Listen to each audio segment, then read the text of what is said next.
Pov Rangga. Ah, segarnya. Aku mengeringkan rambutku. Rasanya lelah seharian ini hilang. Begitu selesai mandi, aku berjalan menuju sofa dan berniat untuk duduk beristirahat sejenak di sana. Rumah ini memang kecil dan sederhana, namun bersih. Aku mengambil album foto keluarga milik Zia yang ada di dalam lemari kaca di dekat sofa tempatku duduk. Foto-foto Zia semasa kecil tersusun rapi. Ku buka lembar demi lembar halaman album ini. Ah, ternyata wajah cantik Zia duplikat wajah almarhumah ibunya. Aku ingat tadi sempat membeli sekotak pizza dan pisang goreng kesukaan Zia. Kulirik pintu kamar Zia yang masih tertutup. Aku yakin ia sangat lapar karena Bi Ija bilang tadi Zia menolak makan siang di rumah. Zia, panggilku. Hening. Tak ada jawaban dari dalam kamarnya. Aku yakin ia sedang kesal sekarang. Entah mengapa, aku senang wajahnya yang malu dan melihat sikapnya yang kadang salah tingkah jika aku menggodanya. Ku ambil sepotong pizza dan langsung melahapnya. Ku panggil ia sekali lagi, masih tak ada jawaban darinya. Aku yakin ia mendengar panggilanku, hanya saja malas bertemu denganku.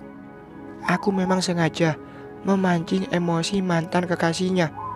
Tujuanku hanyalah ingin melihat sikap Zia dan bagaimana perasaannya pada laki-laki itu, dan rencanaku berhasil. Sikap yang ditunjukkan Zia tadi sudah cukup bagiku untuk membuktikan jika ia mulai menerima keberadaanku dan pernikahan kami. Aku jadi ingat kejadian malam pertama kami semalam. Begitu masuk ke dalam kamar hotel, kulihat ia sudah tertidur pulas di sofa. Salahku juga meninggalkannya sendirian terlalu lama. Tadinya aku ingin langsung masuk ke kamar.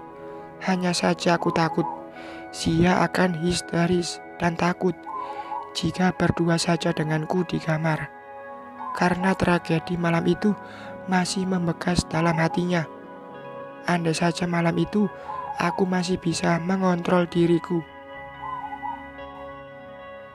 Karena melihat Zia yang tak juga kunjung keluar dari kamarnya, membuatku akhirnya berdiri.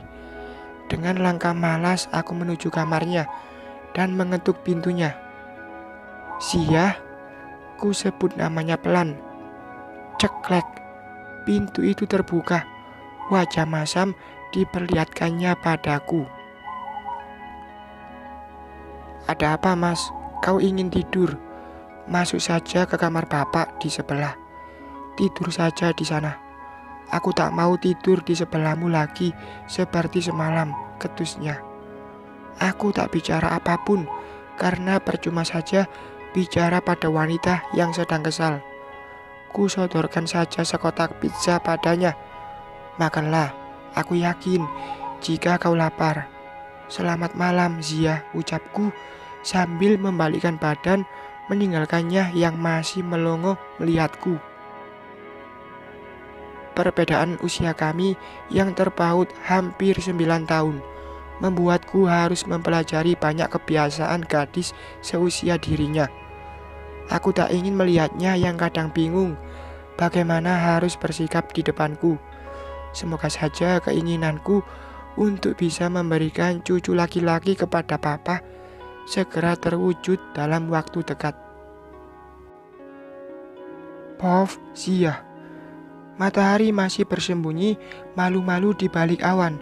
Semalam aku tidur nyenyak di kamarku. Kulirik kamar Bapak. Pintunya masih tertutup rapat. Mungkin Mas Rangga masih tidur. Aku melangkah menuju dapur sederhana rumahku. Tak ada apapun yang bisa kusuguhkan untuk sarapan pagi ini. Hanya ada beras yang hanya tersisa 1 gelas saja. Tak apalah, mungkin ini akan cukup untuk sarapan kami berdua. Ku masak saja beras segelas itu dan melirik buah pepaya yang tumbuh di belakang rumahku. Langsung saja aku keluar, mengambil gala panjang dan memetik sebuah pepaya yang hampir matang.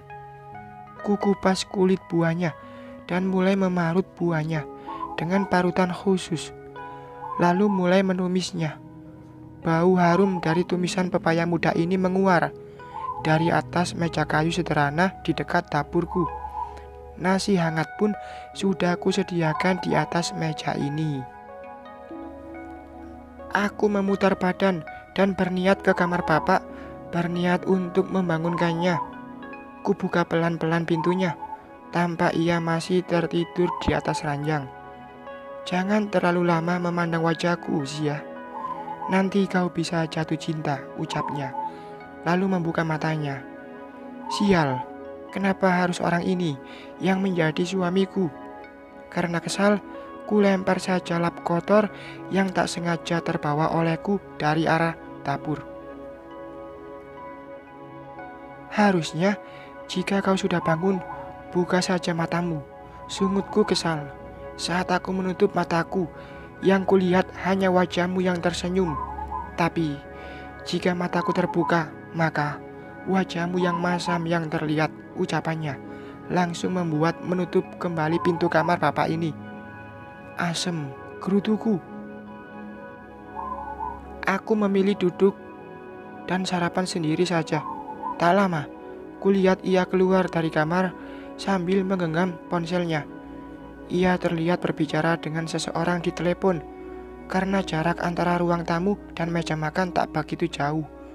Samar-samar suaranya sampai di telingaku. Dengar, Laura, aku sudah menjelaskan hubungan kita berkali-kali padamu. Kuharap kau bisa menerima jika sekarang aku sudah menikah. Kalimat itu entah mengapa membuat mataku terbuka lebar. Telingaku tak salah mendengar.